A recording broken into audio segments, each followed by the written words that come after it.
Welcome to the International Bible Study. My name is Ken Hahn, and this is our first lesson in this very important series on the Bible. We're going to talk a little bit today about the Bible itself, and then in the next lesson we're going to get right into the book of Matthew, and we will be studying the Bible in depth. But first of all, let's take a look at the Bible. The Bible is a collection of books that has been gathered over a period of about 1,600 years. The Bible has 66 books in it, and it was written by 40 different authors. It was written in 3 different languages on 3 different continents. So the Bible is a very varied book.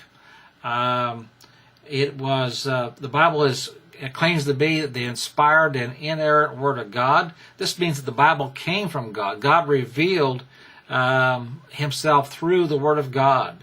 The Bible contains many different kinds of different styles of writing, such as poetry, narration, history, law, and how the Christian is to apply the words of God to their lives.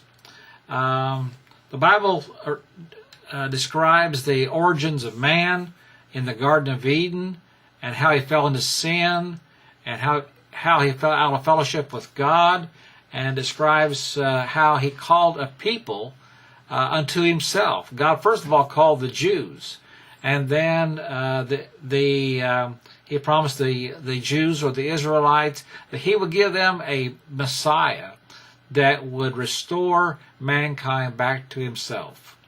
The Old Testament has been copied many, many times over and over again, and all the copies of the Old Testament agree with each other. There's no error except for some errors in transcription. But the Old Testament agrees with each other. As a matter of fact, they discovered the Dead Sea Scrolls which was written in the 1st century. It was discovered a while back, several years ago, and the Dead Sea Scrolls agree with the Old Testament as we know it, and it also agrees with the Masoretic text, which was dated around 800 A.D. Now, as far as the New Testament is concerned, 99.5% of the New Testament copies all agree with each other.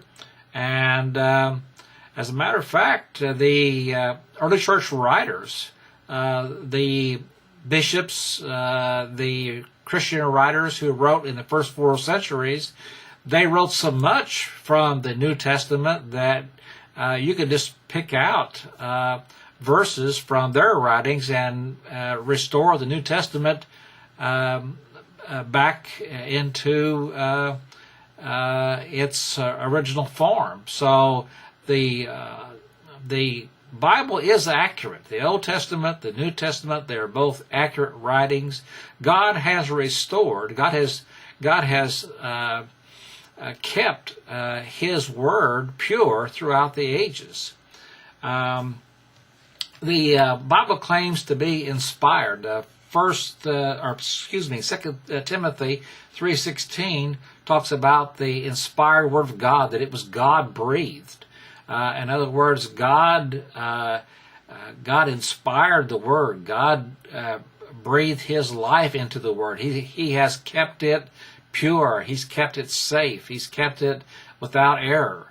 And so the Bible is inspired from beginning to end.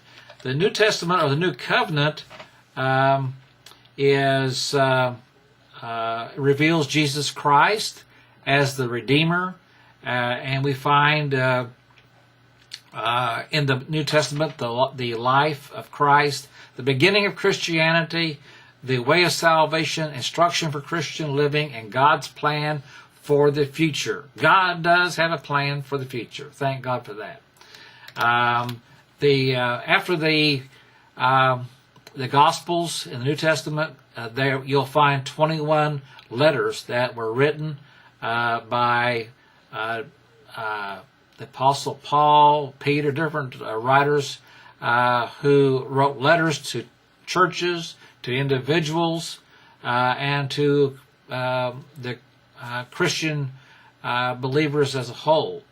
And then in the church had the New Testament in part throughout its history, but it wasn't until 397 AD that the bishops, certain bishops of the church,